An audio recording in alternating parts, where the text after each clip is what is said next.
The adventure of the day mightily tormented Tom's dreams that night.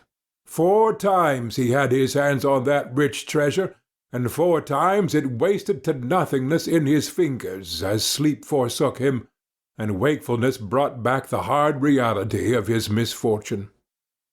As he lay in the early morning recalling the incidents of his great adventure, he noticed that they seemed curiously subdued and far away, somewhat as if they had happened in another world, or in a time long gone by. Then it occurred to him that the great adventure itself must be a dream. There was one very strong argument in favor of this idea, namely, that the quantity of coin he had seen was too vast to be real.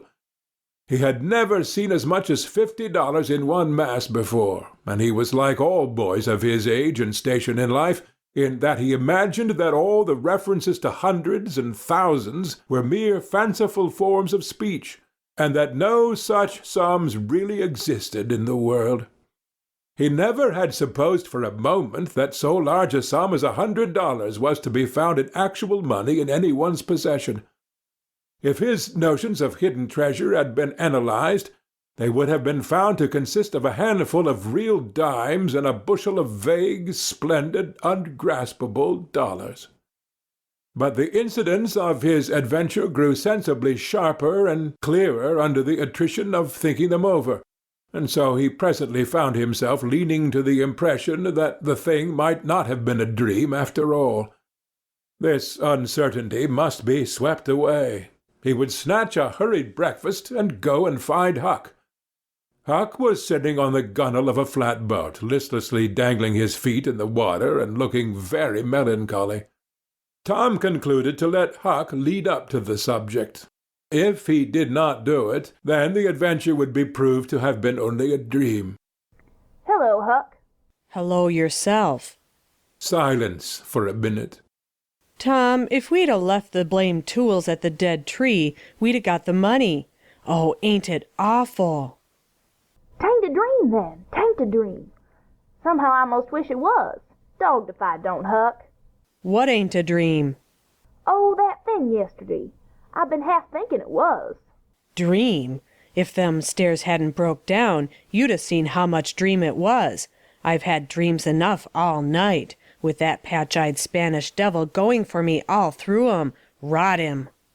No, not rot him. Find him. Track the money. Tom, we'll never find him. A feller don't have only one chance for such a pile, and that one's lost. I'd feel mighty shaky if I was to see him anyway. Well, so'd I, but I'd like to see him anyway, and track him out to his number 2. Number 2. Yes, that's it. I've been thinking about that, but I can't make nothing out of it. What do you reckon it is? I don't know. It's too deep. Say, Huck, maybe it's the number of a house. Goody.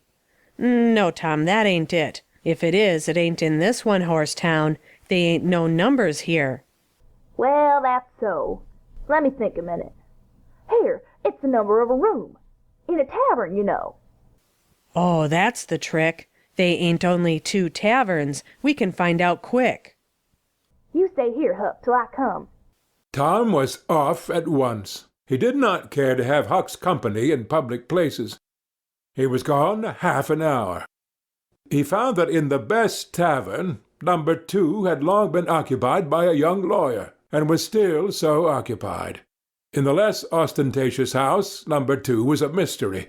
The tavern-keeper's young son said it was kept locked all the time, and he never saw anybody go into it or come out of it except at night.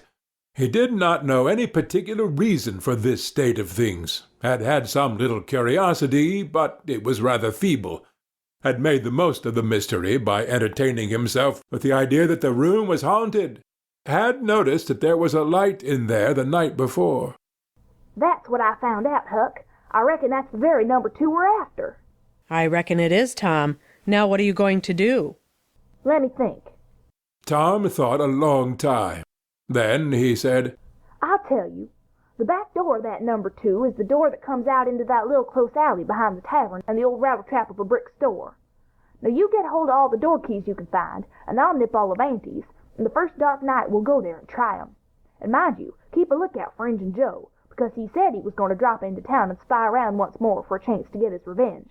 If you see him, you just follow him, and if he don't go to that number 2, that ain't the place. Lordy, I don't want to follow him by myself. Why, it'll be night, sure. He might never see you, and if he did, maybe he'd never think anything. Well, if it's pretty dark, I reckon I'll track him. I don't know. I'll try. You bet I'll follow him if it's dark, Hucky. Why, he might have found out he couldn't get his revenge, and be going right after that money. It's so, Tom, it's so. I'll follow him. I will, by jingoes. Now you're talking. Don't you ever weaken, Huck, and I won't.